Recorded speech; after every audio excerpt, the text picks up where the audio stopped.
हाँ जी, हाँ जी, अमित, नुएस्ट एथियस दोनों अपने आप को अनम्यूट कर लें। Hello, how are you? हाँ जी, मैं ठीक सर, आप कैसे हैं? बिल्कुल ठीक। एक छोटी सी पॉइंट जैसे लास्ट डिस्कशन में मैंने एक ऐड करना था। जैसे ग्रेविटॉन्स और टैक्यॉन्स का एग्जांपल यहाँ पे किसी ने दिया था कि ग्रेविटॉन्स और टैक्यॉन्स भी प्रपोज्ड पार्टिकल्स हैं and they are about as unverifiable as the God hypothesis. They were trying to bring that into, मतलब वो उसको skepticism के realm में लेके आ रहे थे। देखो, थोड़ी चीज है ना, लोगों को साइंस के बारे में आई थिंक क्लियर नहीं है। लोगों को लगता है कि जब फिजिसिस्ट, थ्योरेटिकल फिजिसिस्ट थ्योरी दे देता है। आप मुझे सुन पा रहे हैं? जी जी जी जी, लाउड एंड क्लियर, हाँ। Loud and clear. जब थ्योरेटिकल फिजिक्स कोई थ्योरी देता है ना, तो उसके पीछे ढेर सारे एक्सपेरिमेंटल फिजिसिस्ट लग जाते हैं कि उस थ्योरी को वैलिडेट और इनवैलिडेट करने के लिए एक्सपेरिमेंट कैसे बनाएं। ग्रेविटॉन डिटेक्शन और टैक्यॉन डिटेक्शन दोनों के एक्सपेरिमेंट्स प्रपोज हो चुके हैं, पेपर्स पीयर रिव्यू होके पब्लिश हो चुके हैं कि हाँ, ये एक्सपेरिमेंट्स अगर किए जाएं तो we can come at a conclusion about whether they exist or not. लेकिन एक मेजर प्रॉब्लम साइंस की ये है कि जितनी बारीक चीज होती है ना, उसका एक्सपेरिमेंट करने की फंडिंग उतनी उतनी कॉम्प्लेक्स होती है। अगर आपको, मतलब आप गूगल करिए बिल्कुल जी कोई सर, भी और लार्ज हाड्रॉन कोलाइडर, अब नया जो कोलाइडर बना रहे हैं लार्ज उसके लिए हाड्रॉन 12 बिलियन डॉलर कोलाइडर। चाहिए, 12 बिलियन डॉलर सर अब चाहिए, बताएं। दूसरा एक और वो था जो ग्रेविटेशनल वेव्स का एक्सपेरिमेंट था, उसकी 2 लैब्स बनाई है उन्होंने, एक यूरोप लाइगो, में एक लाइगो। अमेरिका में।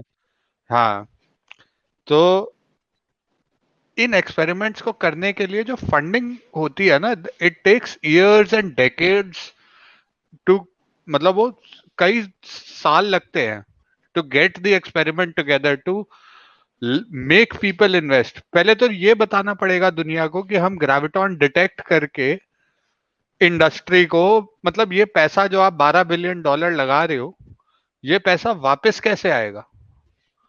ओके, तभी लोग पैसा डालते हैं इन चीजों में। तो आ,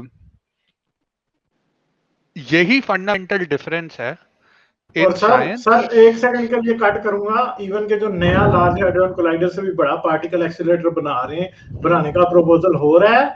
साइंटिस्ट उधर साफ ये उनको कहते हैं कि हो सकता है कोई पार्टिकल ना मिले इस हाँ कोलाइडर के बनाने से, हमें बिल्कुल भी साइंस के जो है ना कोई भी बात नहीं पता ना लगे। तो हाँ, ये एक ऐसी चीज है जो उन्होंने प्रपोजल में लिखी होती है, जिसकी वजह से पॉलिटिशियंस इसको रिजेक्ट ऑल टुगेदर कर देते हैं, और कई प्रपोजल इसी तरह रिजेक्ट होते हैं आज तक। बिल्कुल। लेकिन जो चीज ये बताने का पॉइंट ये था कि जस्ट बिकॉज कोई एक्सपेरिमेंट हो नहीं रहा है, इसका मतलब ये नहीं है कि जो चीज प्रपोज्ड है वो अनफॉल्सिफाइबल है।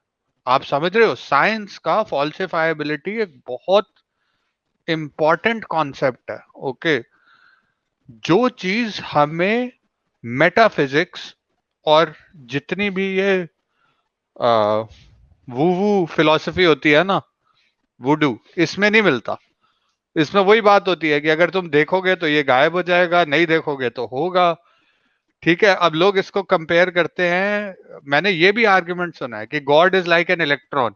अगर तुम ऑब्जर्व करोगे तो वेव की तरह चला जाएगा, और नहीं ऑब्जर्व करोगे तो पार्टिकल की तरह सॉलिड रहेगा।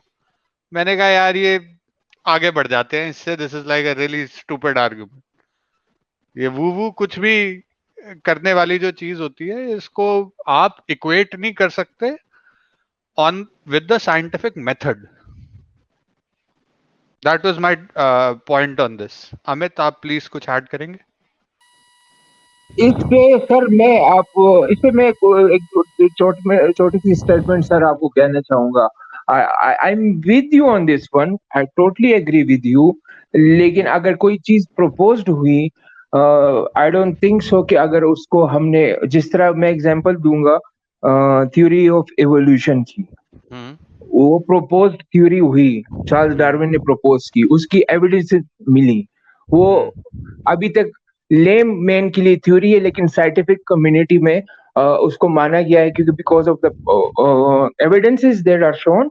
और इसको लॉ की कैटेगरी में इसलिए नहीं रखा गया क्योंकि वो आप एक्सपेरिमेंटल परफॉर्म नहीं कर सकते ह्यूमंस पे, बैक्टीरिया और वायरसेस पे परफॉर्म हो चुका है, वो रिचर्ड डॉकिंस की बुक्स में भी है, तो इसलिए।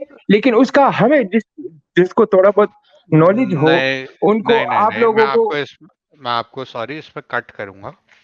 देखो, प्लीज।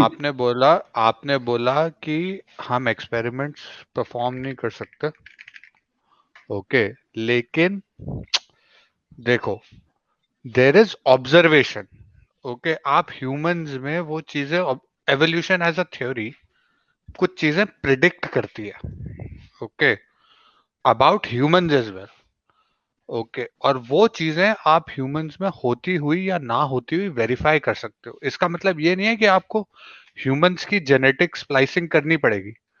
आप ह्यूमंस को तो उस टाइम स्केल पे वैसे भी, उस जनरेशन स्केल पे वैसे भी ऑब्जर्व नहीं कर सकते। तो एक्सपेरिमेंट सिर्फ बैक्टीरियाज पे नहीं हुए हैं, एक्सपेरिमेंट लिजर्ड्स पे हुए हैं। Lizards are complicated reptiles, lizards काफी कॉम्प्लिकेटेड रेप्टाइल्स हैं।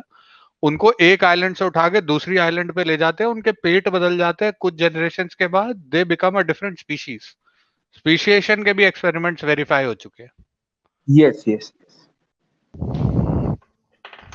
Okay, so that was just my point. एक मछली है जो कि बहुत फास्ट ब्रीड करती है, उसके ऊपर ये एक्सपेरिमेंट बहुत ज्यादा हो चुके हैं।